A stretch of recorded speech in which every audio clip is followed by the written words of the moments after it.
نحمد و نصلی علی رسول الکریم اما بعد فاعوذ باللہ من الشیطان الرجیم بسم اللہ الرحمن الرحیم۔ ہم قرآن مجید کی تفسیر کر رہے ہیں، سورہ البقرہ کی آیت نمبر 215 پر پہنچے ہوئے ہیں، تو انشاءاللہ شروع کرتے ہیں۔ اعوذ باللہ من الشیطان الرجیم بسم اللہ الرحمن الرحیم۔ یسألونک ماذا ينفقون قل ما أنفقتم من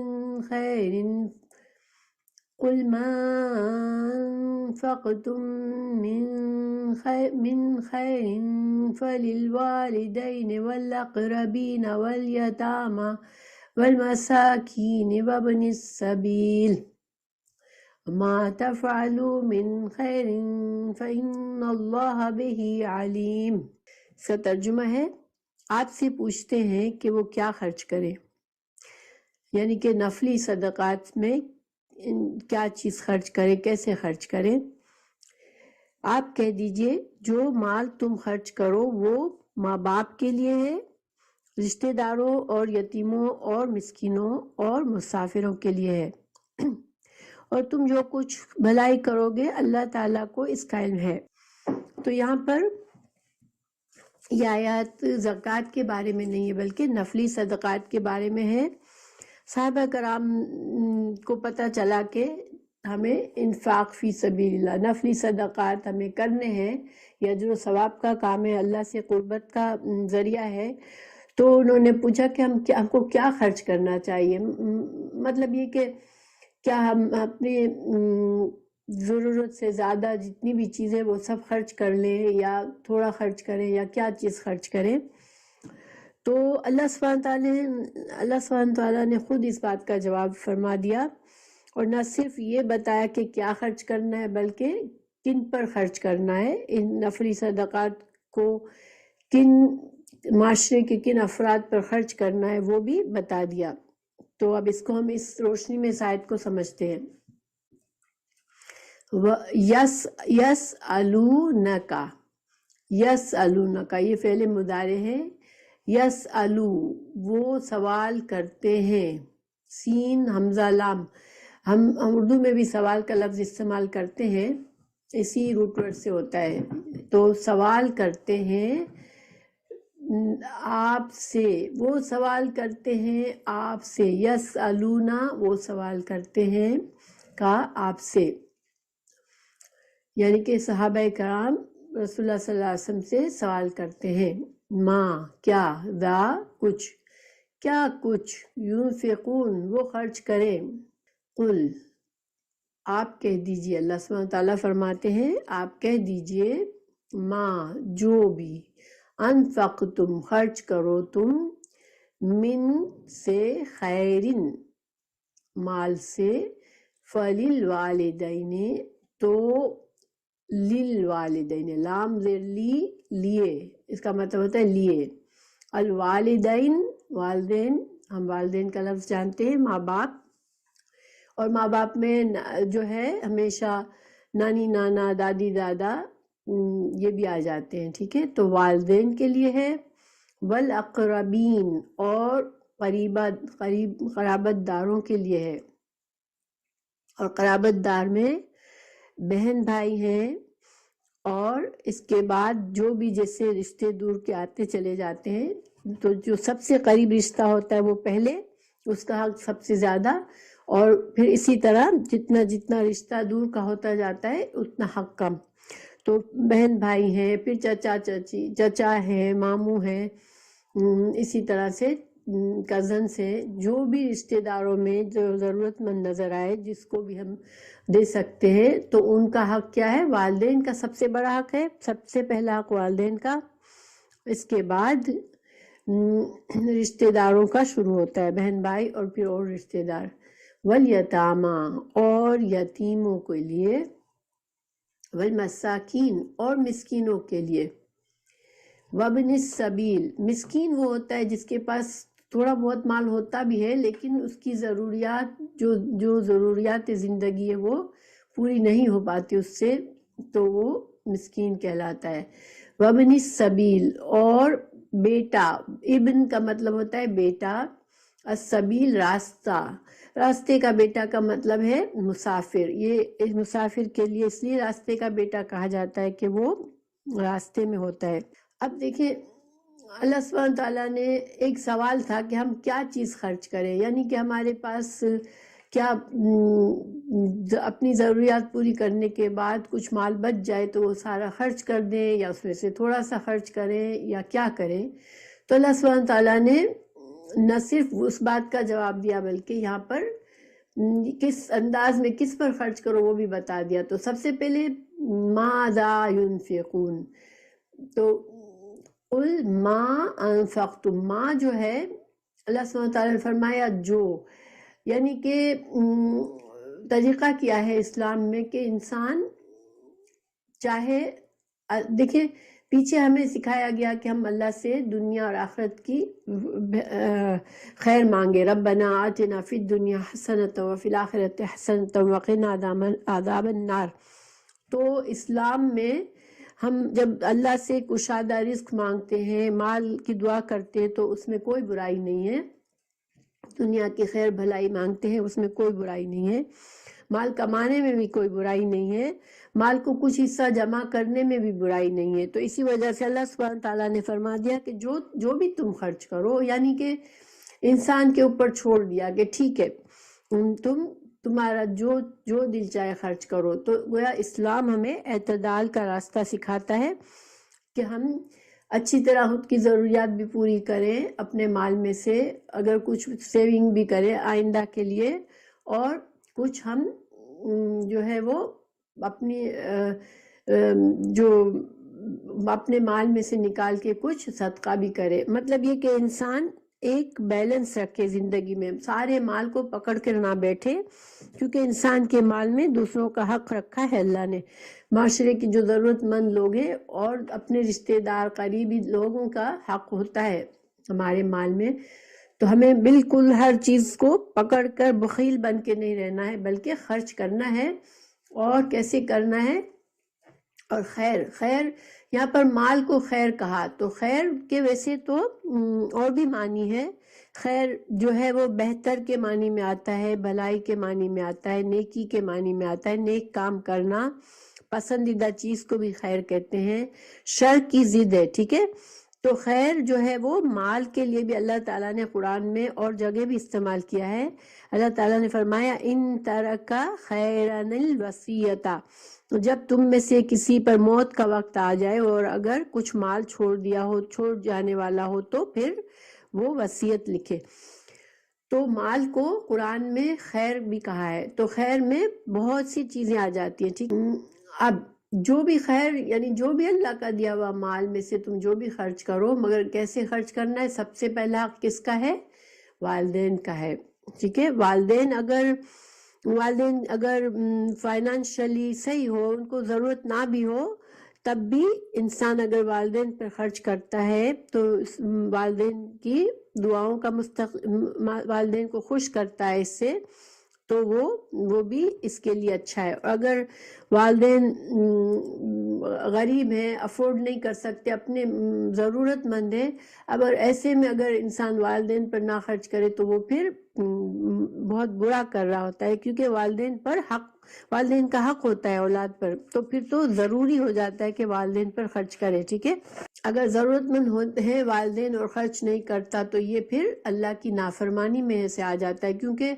والدین سے ان کے خیال رکھنا، والدین سے محبت کرنا، ان کی ضرورتوں کو پورا کرنا، یہ اولاد کا فرائض میں سے ہے. تو پھر اگر انسان نے نہ کیا، ضرورت مند والدین پر بھی خرچ نہ کیا، تو پھر تو وہ نافرمانی کا کام کر رہا ہے. ہاں اگر والدین خوشحال ہیں، ان کو ضرورت نہیں ہے، تب بھی کرے تو یہ ایک نیکی ہے اور حسن سلوک ہے والدین کے ساتھ. ٹھیک ہے، پھر اقربین، اور والدین میں نانی نانا دادی دادا بھی آ جاتے ہیں. ٹھیک ہے، اگر وہ لوگ بھی ضرورت مند ہیں تو ان کی بھی خوشی کے لیے، ان کی دعاؤں کے لیے انسان ان پر بھی خرچ کرے. اور اقربین قرابت دار، قرابہ اس کا روٹ ورڈ ہے قریب، جو لوگ ہوتے ہیں ہمارے رشتوں میں، ہمارے جو بلڈ ریلیشنز ہیں. تو اب اقربین میں سب سے قریب جو ہے والدین اگر چلے گئے. اچھا یہاں پر ایک بات نوٹ کریں کہ بیوی بچوں کا نہیں ذکر کیا اللہ نے. تو یہ کیوں نہیں ذکر فرمایا کہ بیوی بچوں پر خرچ کرنا ایک مرد کی ذمہ داری ہے, اس پر فرض ہے, اس کو ایک مرد کو یہ کام کرنا ہی کرنا ہے, اپنے بیوی بچوں کے لیے کمانا ہے, ان کو کھلانا ہے, ان کی ضرورتوں کا خیال کرنا ہے, وہ تو فرض ہے. اور ویسے بھی بیوی بچوں پر تو انسان کر لیتا ہے, لیکن والدین کے لیے اور قرابت داروں کے لیے انسان کو ترغیب کی ضرورت ہوتی ہے. تو اللہ تعالیٰ نے یہاں ترغیب دی ہے. تو اقربین قرابت داروں میں پھر والدین اور بیوی بچے ہٹ گئے تو پھر کون رہ گئے؟ سب سے قریب کون رہا؟ بہن بھائی ہو گئے. پھر اس کے بعد آگے کے رشتے جتنے بھی آگے رشتے ہمارے آتے جاتے ہیں وہ سب اقربین میں آتے ہیں. تو جو قریب ترین ہوتے ہیں ان کا حق زیادہ ہوتا ہے. اگر ہمارے بہن بھائی میں سے کوئی ضرورت مند ہے اور ہم کو ان سے کسی وجہ سے ناراضگی ہے, دل میں ناپسندیدگی ہے, اور ہم کہیں کہ نہیں ہم کسی اور کو دے دیں, اور ویسے بھی انسان بعض اوقات سوچتا ہے کہ کسی اور کو دیں گے تو وہ تو احسان مند ہوگا, بہن بھائی تو احسان بھی نہیں مانتے. یہ سوچ دل میں آ کر انسان بہن بھائیوں پر خرچ کرنے سے نہ رکے, اس لیے کہ ان کا حق رکھا ہے اللہ نے سب سے زیادہ. پھر والیتاما اور یتیموں پر خرچ کرے, معاشرے کے یتیم بچوں پر خرچ کرے. والمساکین اور مسکینوں پر خرچ کرے, اور مسکین کا ہو سکتا ہے کہ وہ مانگنے والا ہو اور وہ نہ مانگنے والا بھی ہو, تو بھی انسان کو اپنے مسلمان معاشرے میں اس کو نظر رکھنی چاہیے کہ کون لوگ ہیں جو ضرورت مند ہیں, پھر ان پر خرچ کرنا چاہیے اس کو. وابن السبیل, دیکھیں مسافر امیر ہو سکتا ہے ٹھیک ہے, لیکن راستے میں ہو سکتا ہے اس کا زادہ راہ ختم ہو گیا, اس کے پاس راستے میں کسی وجہ سے جو بھی پیسے وہ لے کے نکلا تھا وہ ختم ہو گئے, سامان ختم ہو گیا, چوری ہو گیا. تو مسافر بعض اوقات بہت مشکل میں ہوتا ہے, تو مسافروں کا خیال رکھنا ضروری ہوتا ہے. ان کو مسافروں کے ساتھ اچھا سلوک کرنا, ان کی مہمان نوازی کرنا, ان کے اوپر صدقہ, ان پر خرچ کرنا, یہ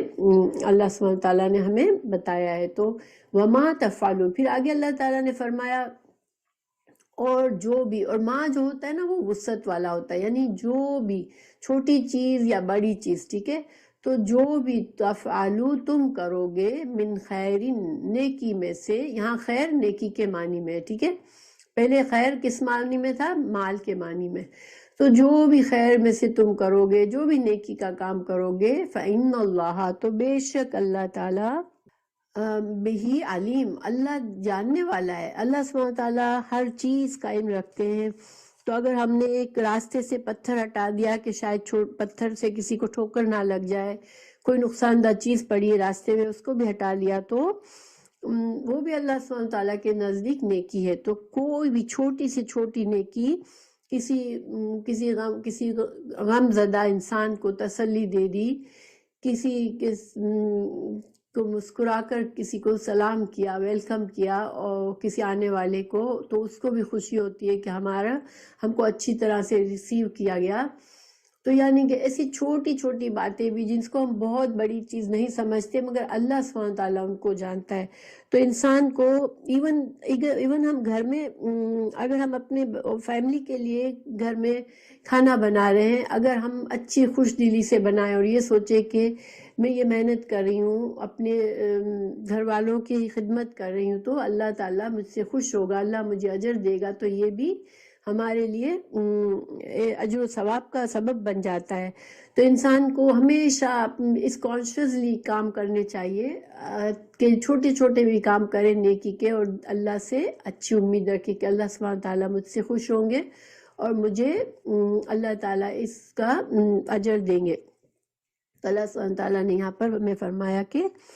جو بھی چھوٹا یا بڑا کچھ بھی کرو گے اللہ تم کو دیکھتا ہے, اور اللہ دیکھتا ہے کا مطلب کیا ہے کہ یہ تمہاری نیکی ضائع نہیں ہوگی. قرآن میں دوسری جگہ بھی اللہ سبحانہ تعالیٰ نے فرمایا آل عمران 195 میں, انی لا اضیع عمل عامل منکم من ذکر او انثی.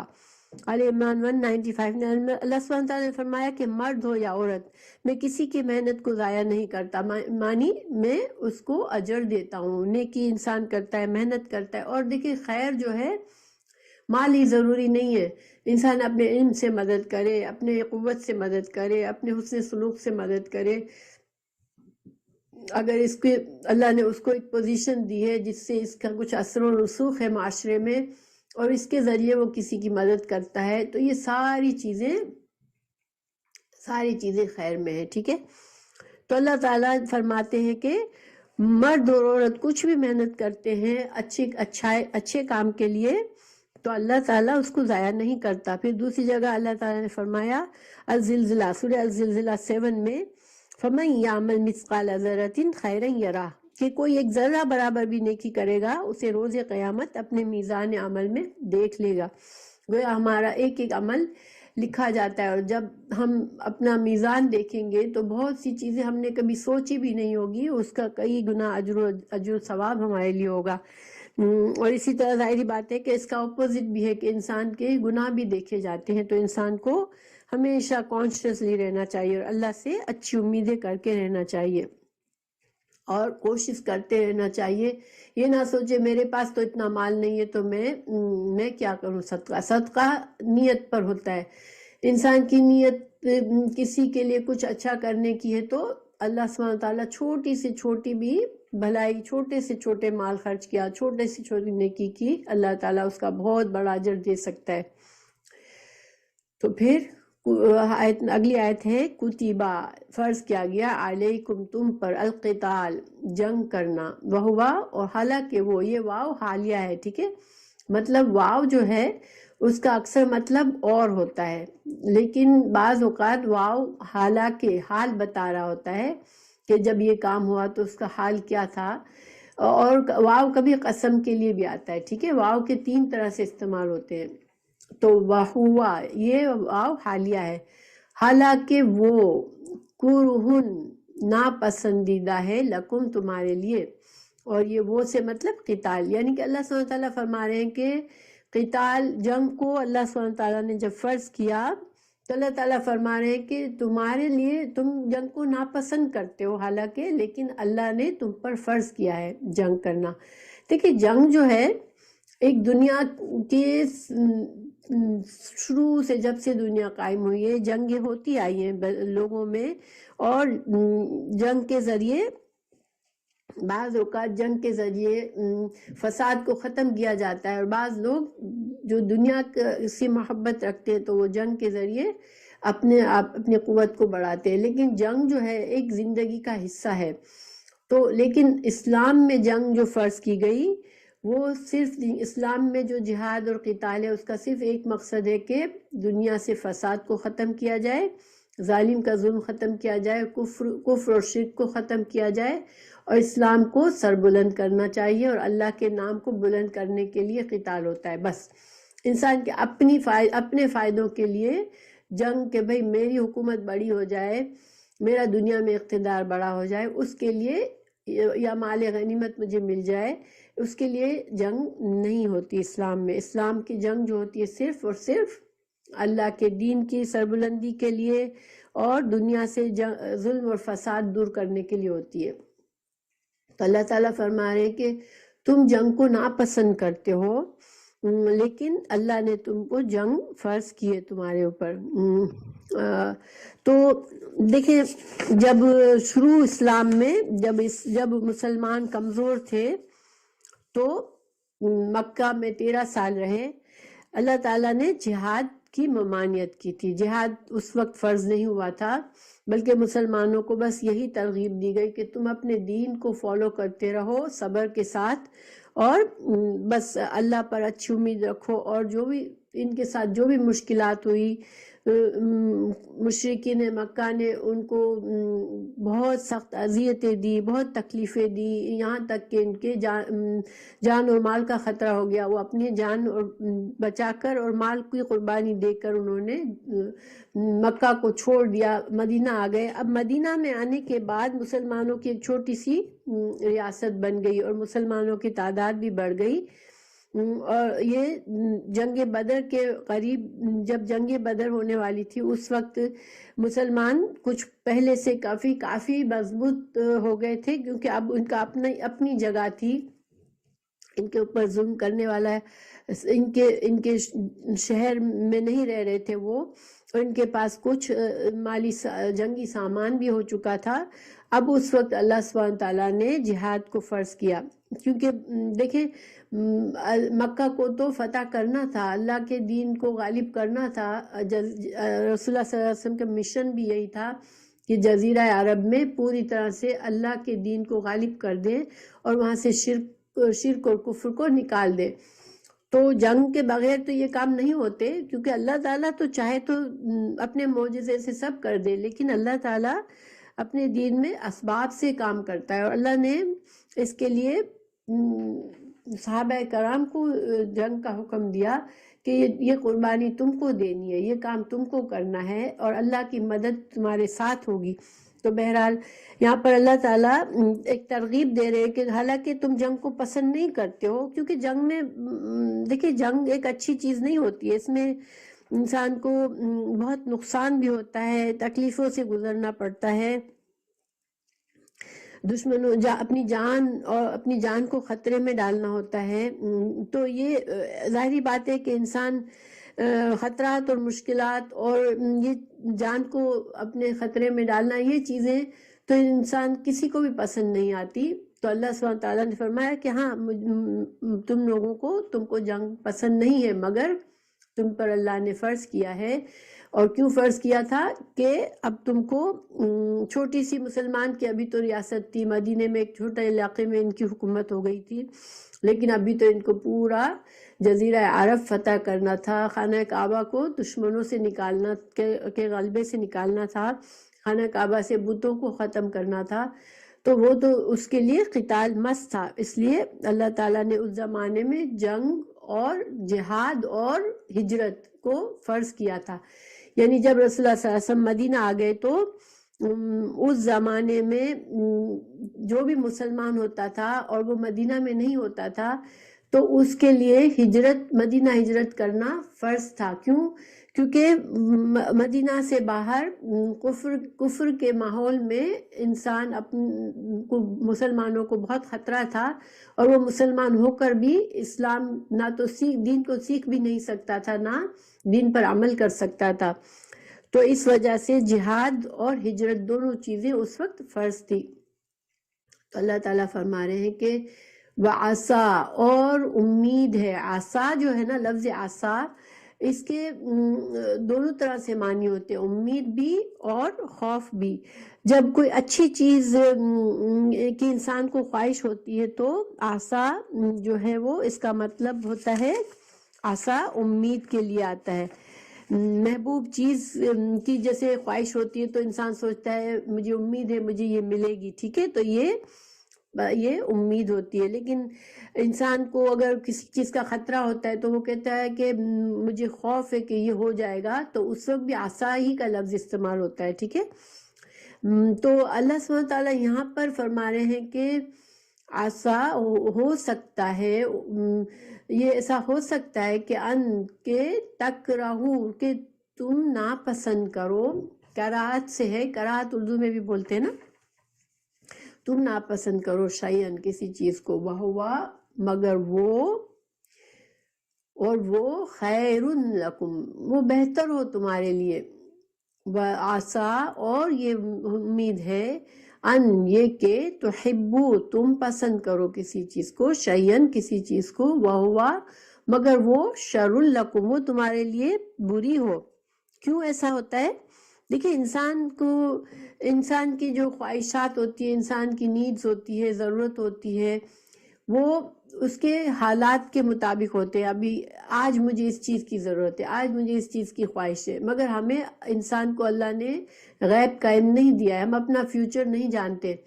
آج مجھے جس چیز کے لیے میں بہت اتنی زبردست خواہش ہے کہ میں برداشت نہیں کر سکتی، ہو سکتا ہے کل وہی چیز میرے لیے بوجھ بن جائے، کیونکہ انسان کے حالات صرف اللہ ہی کو معلوم ہوتے ہیں کہ اس انسان پر کیا ہونا ہے۔ مثال کے طور پر دیکھیں بعض لوگ کسی رشتے کے لیے بہت چاہتے ہیں کہ یہاں رشتہ ہو جائے، اب وہ دعائیں بھی مانگتے ہیں اس کے، اللہ یہاں رشتہ کرا دے، یہاں رشتہ کرا دے، اور وہ رشتہ ہو بھی جاتا ہے اور تھوڑے ہی عرصے میں پتہ چلتا ہے کہ وہ تو بہت غلط ہو گیا اور اس سے پوری زندگی وبال بن گئی۔ اسی لیے ایسے بہت سے معاملات ہوتے ہیں کہ انسان کسی چیز کے لیے تڑپ رہا ہوتا ہے کہ بس مجھے یہ چاہیے، مگر وہ چیز اس کے لیے بعد میں پتہ چلتا ہے کہ بری ہوتی ہے۔ مگر اللہ سبحانہ تعالیٰ چونکہ اللہ کا علم ہے ہر چیز پر، تو اللہ سبحانہ تعالیٰ پر جو بندے توکل کرتے ہیں، اللہ پر بھروسہ کرتے ہیں، اور اس طرح دعا مانگتے ہیں اللہ جو بہتر ہو میرے لیے وہ عطا کر دے، اور اللہ کے جو بھی فیصلے ہماری زندگی میں ہو رہے ہوتے ہیں، جو بھی کچھ اللہ تعالیٰ ہماری طرف ہمارے ساتھ ہو رہا ہوتا ہے، اگر ہم نے کچھ غلط نہیں کیا ہے، مثال کے طور پر انسان ہر چیز اپنی صحت کا خیال بھی کر رہا ہے، اپنا صحیح کھانے کا خیال رکھ رہا ہے، اپنی روٹین صحیح کر رہا ہے اور اچھا انسان ہے، اللہ کی عبادات بھی کرتا ہے، اب ایسا انسان بیمار ہو گیا تو وہ کہے گا لو میں نے تو کچھ بھی میں تو اس کو کوئی بری بیماری لگ گئی، وہ کہے گا کہ میں کیوں بیمار ہو گیا، لیکن اللہ ہی جانتا ہے کہ اس کے اس بیماری سے کیا پتہ اللہ تعالیٰ اس کو بہت سے درجات کی بلندی عطا فرما دے۔ تو تقدیر پر راضی ہونا یہ مسلمان کے لیے بہترین چیز ہے کہ اللہ پر بھروسہ، توکل اور تقدیر پر راضی ہو، اور جب ہم دعا بھی کریں تو ہم ایسے دعا کریں کہ اللہ تعالیٰ ہمیں وہ دے جو ہمارے لیے بہتر ہو، تو یہ بہترین طریقہ ہے۔ بہرحال یہاں پر اللہ سبحانہ تعالیٰ نے فرمایا کہ تم جو ہو تمہیں شاید تمہیں بعض اوقات برا لگتا ہے جن چیزوں کو، وہ تمہارے لیے بہتر ہوتی ہیں، اور تمہارے لیے بعض چیزیں تم کو اچھی لگتی ہیں، محبوب ہوتی ہیں، وہ تمہارے لیے بری ہوتی ہے۔ دیکھیں جنگ کو بھی اگر ہم دیکھیں، جہاد فی سبیل اللہ میں مسلمانوں کو کیا فائدے ہو سکتے ہیں؟ ایک تو مسلمان جہاد کے ذریعے دشمن پر غلبہ پاتا ہے اور دشمن کے قبضے میں دشمن کے ظلم و ستم سے آزاد ہوتا ہے، ٹھیک ہے، جیسا کہ مکہ میں مسلمان دشمنوں کے کافروں کے ظلم و ستم کو برداشت کر رہے تھے، اب ان کو حکم آیا کہ تم فائٹ کرو اور تم مضبوط بنو اور اسلام کو غالب کرو تاکہ تم پر کوئی ظلم نہ کر سکے۔ تو مسلمان جہاد کے ذریعے دشمن پر غلبہ پاتے ہیں، پھر مال غنیمت حاصل ہوتا ہے، کیونکہ اگر دشمن کو شکست ہوتی ہے تو اس کا مال جو کچھ اس کا وہ لے کر آئے ہوتے ہیں جنگ میں، وہ سارا کچھ مال پھر مسلمانوں کو مل جاتا ہے۔ پھر آخرت کے فائدے یہ ہوتے ہیں کہ اللہ سبحانہ تعالیٰ آخرت کی کامیابی عطا فرماتے ہیں، کیونکہ جہاد کرنا یہ ایک بہت اول درجے کا اللہ کی راہ میں جہاد جو ہے وہ بہت بڑی نیکی ہے، تو اس نیکی کا پھر اجر بھی بہت بڑا ہے، اور اگر انسان اس راہ میں شہید بھی ہو جاتا ہے تو اس کا بہت بڑا رتبہ اور درجہ ہوتا ہے، تو آخرت کی کامیابی اور جہنم سے نجات ملتی ہے۔ تو یہ سارے فائدے جہاد میں ہے، جبکہ انسان کو جہاد کرنا، قتال کرنا پسند نہیں ہوتا۔ اس کے برعکس انسان جہاد سے بچتا ہے، نہیں کرتا تو کیا ہوتا ہے، دنیا میں وہ ذلت اور رسوائی سے رہتا ہے، کیونکہ دنیا میں جو بھی کمزور ہوتا ہے وہ ذلت کے ساتھ رہتا ہے، طاقتور ہمیشہ طاقتوری کا حکم چلتا ہے۔ پھر اسلام کو دشمنوں کا غلبہ آ جاتا ہے اور اس مسلمانوں پر کافروں کی حکومت جاتی ہے، تو مسلمان مغلوب ہو جاتے ہیں، نہ اپنے دین پر صحیح طرح سے کام کر سکتے ہیں، دین پر نہیں چل سکتے، ان کا دین بھی خطرے میں پڑ جاتا ہے اور ان کی جان اور مال بھی خطرے میں پڑ جاتے ہیں، اور قیامت کے دن بھی اللہ ناراض ہوگا کہ جنہوں نے جہاد پر فرض ہونے کے باوجود جہاد کو ناپسند کیا اور جہنم میں جائیں گے۔ تو یہ سارے بظاہر ایک چیز جو بری لگتی ہے اس کے نقصان اور فائدے ہم چھپے ہوئے ہیں انسان کے لیے۔ تو اس طرح بہت سی زندگی کے تمام معاملات میں اسی طرح ہوتا ہے۔ پھر اللہ سبحانہ تعالیٰ جب انسان کو مشکل حالات سے آزماتا ہے تو اس میں انسان کے اور بھی فائدے ہوتے ہیں۔ مثال کے طور پر بہت سی صلاحیتیں انسانوں کے اندر ہوتی ہے جو ان کو خود بھی نہیں پتہ ہوتا، لیکن جب حالات سخت ہوتے ہیں اور انسان کو ان حالات کا مقابلہ کرنا پڑتا ہے تو ان کی وہ صلاحیتیں باہر آتی ہیں۔ جیسے انسان کے اندر جرأت ہے، بہت ہی زیادہ اس کے اندر بہادری ہے، لیکن اس کو پتہ نہیں ہوتا، وہ جب مشکل حالات میں فیس کرتا ہے تو اس کو اپنی بہادری کی صلاحیت پتہ چلتی ہے۔ اسی طرح دوسرا فائدہ، اللہ تعالیٰ بندے کو آزمائش میں ڈال کر اس کی پہلا فائدہ کیا ہے کہ اللہ تعالیٰ بندے کو آزمائش میں ڈال کے اسی صلاحیتوں کو ابھارتا ہے۔ دوسرا، انسان کا مستقبل کے حالات پوشیدہ ہے نا، تو انسان جو آج چیز پسند کر رہا ہوتا ہے، جو دیکھ رہا ہوتا ہے، کوئی فیصلہ آج ہم کرتے ہیں تو ہو سکتا ہے کہ کل حالات ہمارے بدل جائیں اور نتیجہ خراب ہو، تو اللہ سبحانہ تعالیٰ بعض اوقات ہمیں کوئی ایسی چیز میں مبتلا کر دیتے ہیں جو ہمیں اچھی نہیں لگ رہی ہوتی ہے، مگر وہ اصل میں ہمارے لیے اچھی ہوتی ہے۔ پھر جنت جو ہے، جنت ایک حدیث ہے کہ جنت جو ہے وہ مشکلات، جنت کا راستہ جو ہے تکلیفوں اور مشکلات سے گھرا چھپا ہوا ہے، ٹھیک ہے۔ ایک حدیث ہے حضرت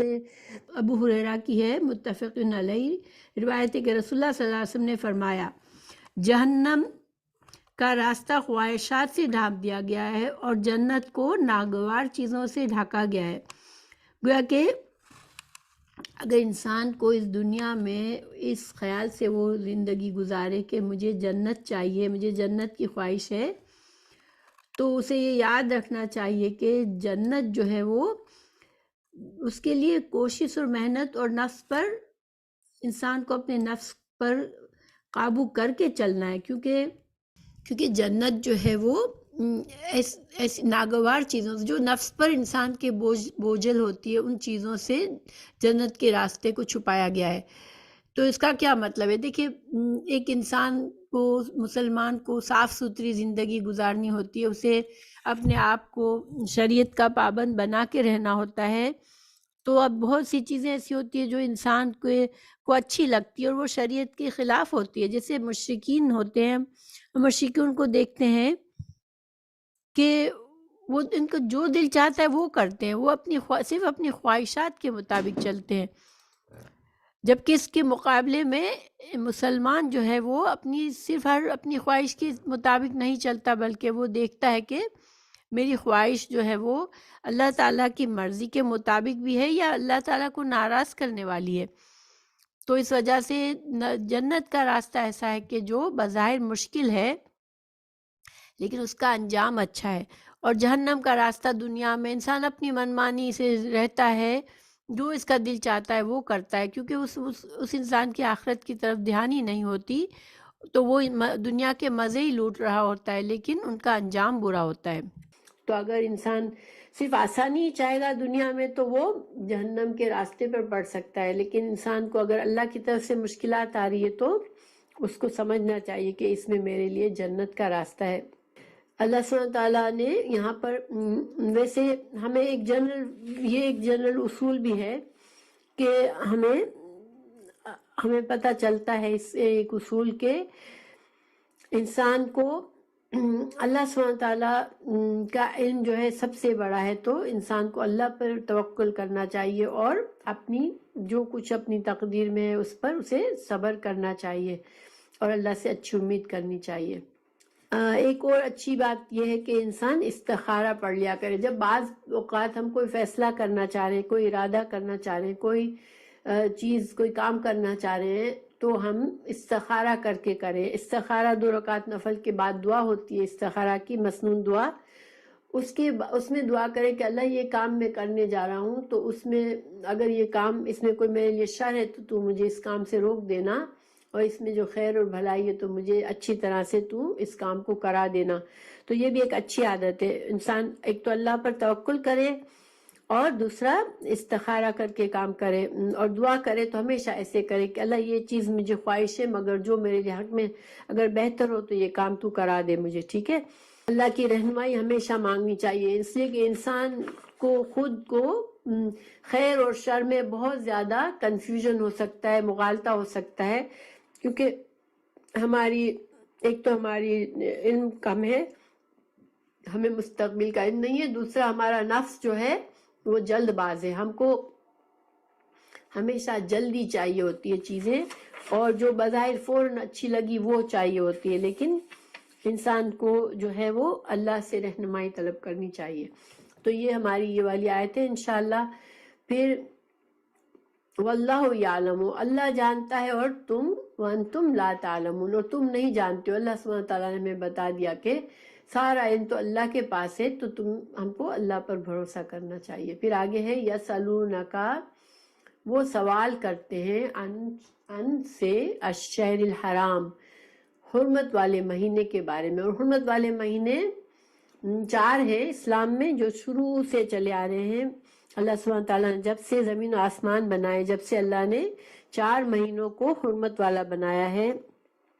رجب ایک تو ہے، ایک ذوالقعدہ، ذوالحج اور محرم۔ ان 4 مہینوں میں ایون زمانے جاہلیت، اسلام سے پہلے بھی ان کو حرمت والا ہی سمجھا جاتا تھا، اور حرمت والے مہینوں میں قتال اور جدال، لڑنا جھگڑنا، جنگ کرنا، یہ اس کی اجازت نہیں ہوتی، یہ ناپسندیدہ کام ہے۔ اور اسلام نے بھی اس کی حرمت کو برقرار رکھا۔ نبی صلی اللہ علیہ وسلم کے زمانے میں ایک مسلمان فوجی دستے کے اچھا تو یہاں اس آیت کی کچھ بیک گراؤنڈ ہے، میں ابھی آپ کو بتا دیتی ہوں، پھر انشاءاللہ سمجھتے ہیں۔ رسول اللہ صلی اللہ علیہ وسلم کے زمانے میں ایک مسلمان فوجی دستے کے ہاتھوں رجب کے مہینے میں ایک کافر قتل ہو گیا۔ ہوا یہ تھا کہ اب یہ فوجی دستہ آپ صلی اللہ علیہ وسلم نے صرف نگرانی کے لیے بھیجا تھا، کہ ایک جاسوسی کے لیے، کہ افواہ یہ تھی کہ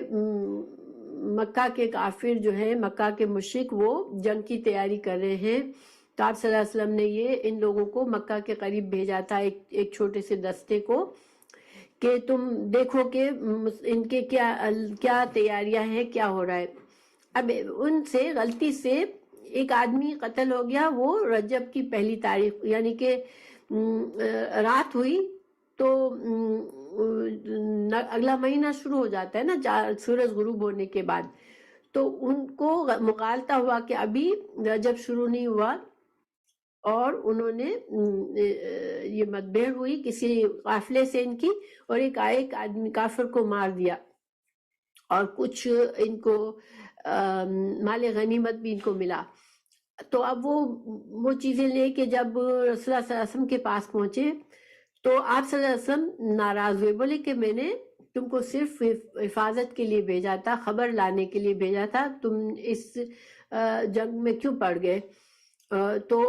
آپ صلی اللہ علیہ وسلم نے کو پتہ چلا تھا کہ یہ رجب شروع ہو چکا تھا، اور انہوں نے یہ کام کر لیا، تو آپ نے اس جو مقتول تھا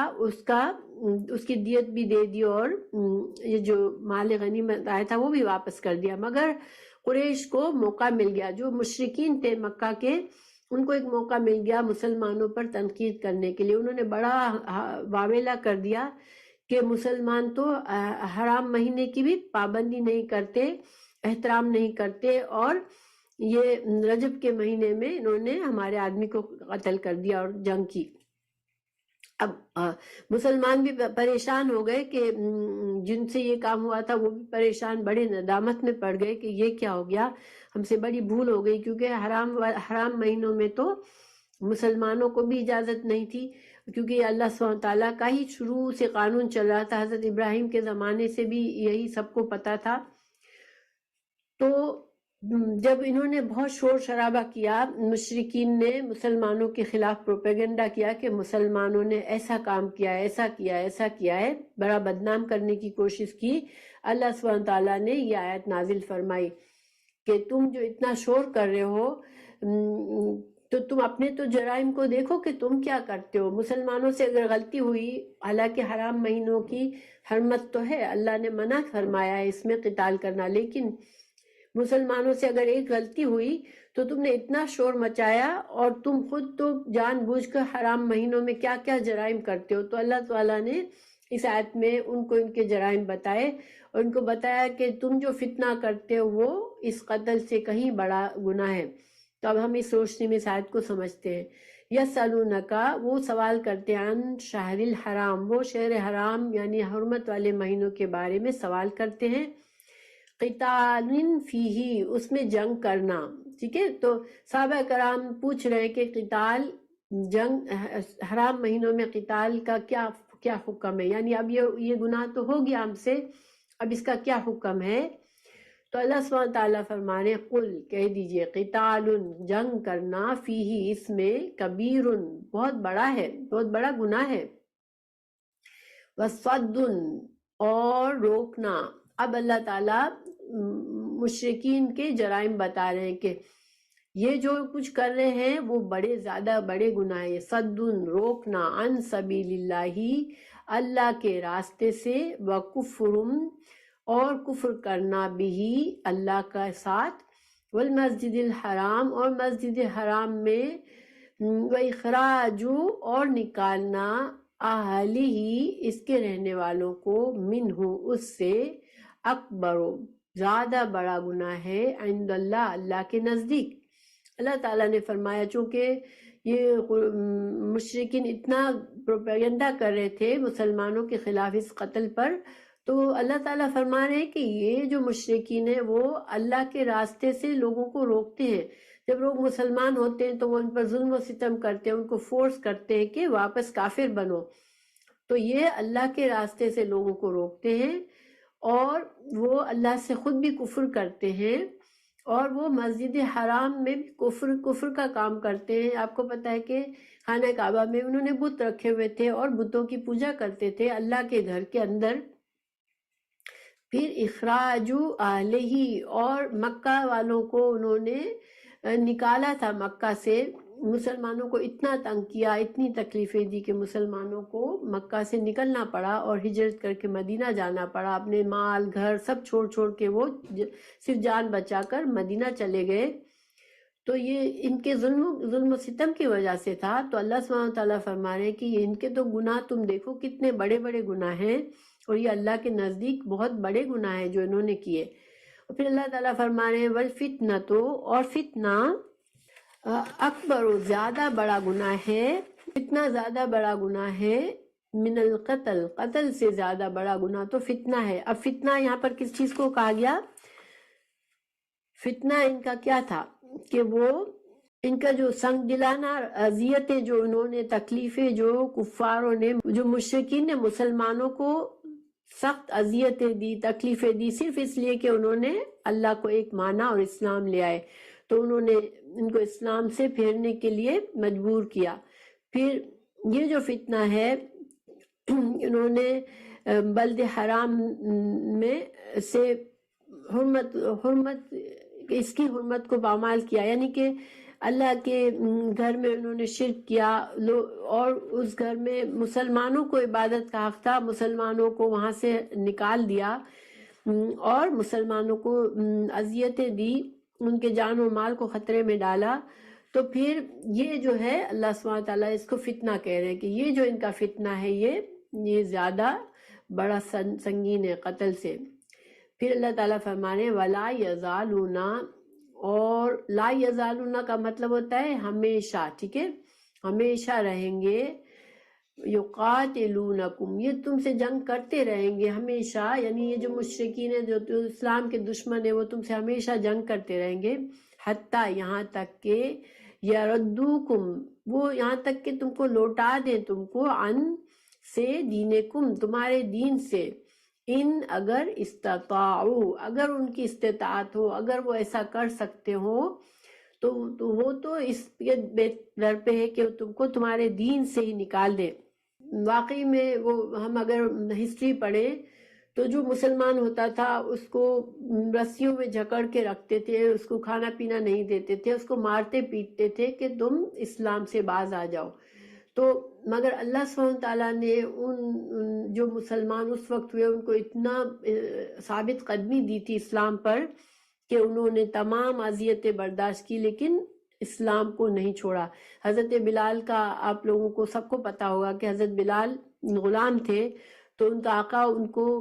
تپتی ہوئی دھوپ میں لٹا کر اس کے اوپر وہ آگ کوئلے جلا کے اس پر لٹا دیتا تھا، اور اس پر پتھر، ہیوی پتھر رکھ دیتا تھا ان کے سینے پر، اور کہتا تھا کہ تم اللہ کو ایک مت کہو، لیکن وہ احد احد کہتے رہتے تھے.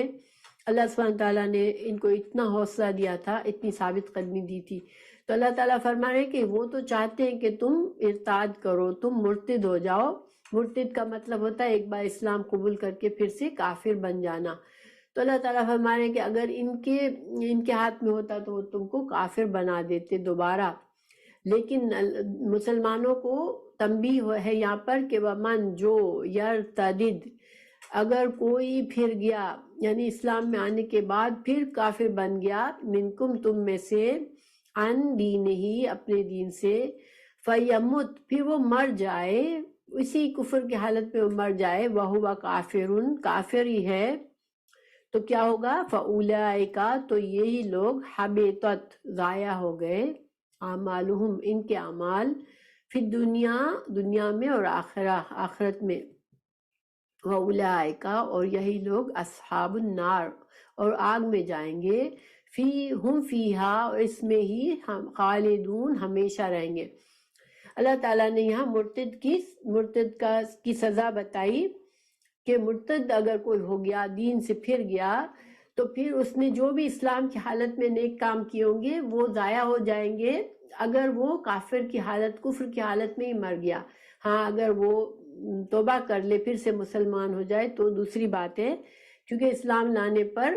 انسان کے گناہ معاف ہو جاتے ہیں کفر کی حالت میں کیے ہوئے۔ اور یہ دنیا میں بھی مرتد کی سزا کیا ہے؟ اس کو قتل کرنا ہے، ٹھیک ہے؟ حدیث ہے من بدل دینہ فقتلوہ، صحیح بخاری کی حدیث ہے کہ جو مرتد ہو گیا اس کو قتل کرنا ہے۔ تو دنیا میں بھی اس کو قتل کی سزا ہے، اور کفر کی حالت میں مرا تو آخرت میں ہمیشہ کے لیے جہنم ہے۔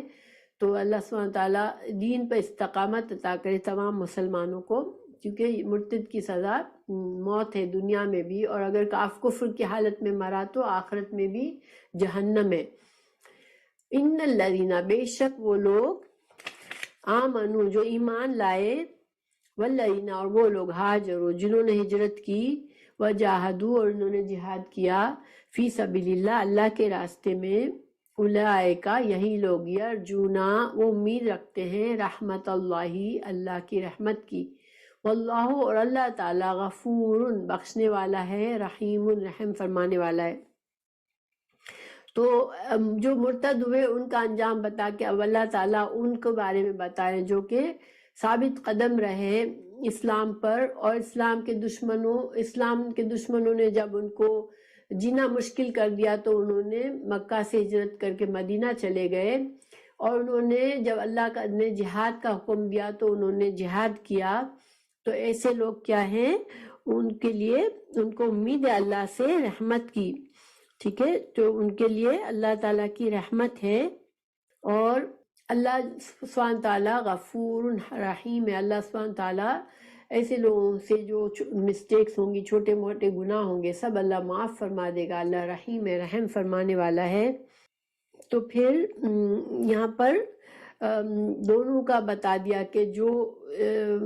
پہلی بات اس وقت جنگ بدر کے موقع پر جنگ فرض ہوئی مسلمانوں پر، مکہ میں نہیں ہوئی تھی، اور وہ اس وقت مسلمانوں کو حکم دیا گیا کہ اب جو کافروں نے تم کو خانہ کعبہ سے نکالا ہے، حرم سے نکالا ہے، مکہ سے نکالا ہے، ان سے اب بدلہ لینا ہے، ان سے جہاد کرنا ہے اور خانہ کعبہ کو پاک کرنا ہے۔ اور دوسری بات یہ کہ مال خرچ کرنے کے طریقے بتائے کہ اللہ کے راہ میں جو صدقہ کرنا ہے اس کو کیسے خرچ کرنا ہے، اور جہاد کے بارے میں بتایا کہ جہاد، اور ایک عام حکم بھی بتا دیا کہ انسان بعض اوقات جن چیزوں کو اپنے لیے اچھا سمجھتا ہے وہ اس کے لیے اچھی نہیں ہوتی انجام کے لحاظ سے۔ تو ہم جب بھی کوئی کام کریں ہمیں صرف دنیا کا فائدہ نہیں سوچنا چاہیے، ہمیں ایک اصول یہ بنا لینا چاہیے کہ مجھے اس کام کی خواہش ہے مگر اس کام میں میری آخرت کا نقصان تو نہیں ہے۔ اگر آخرت کا نقصان والا کام ہے تو پھر کتنا بھی ہمارا دل چاہے بہتر ہے کہ ہم اس کو چھوڑ دیں۔ اور دوسرا یہ کہ جو لوگ پریشر میں آ گئے اور مرتد ہو گئے اگر، تو پھر وہ اگر کفر کی حالت میں مرے تو جہنم میں جائیں گے، اور جو لوگ ثابت قدم رہے اور ہجرت کی اور جہاد کیا اللہ کے راستے میں تو ان کے لیے اللہ کی رحمت ہے اور مغفرت ہے۔ تو الحمدللہ ہمارا آج کا لیسن پورا ہوا۔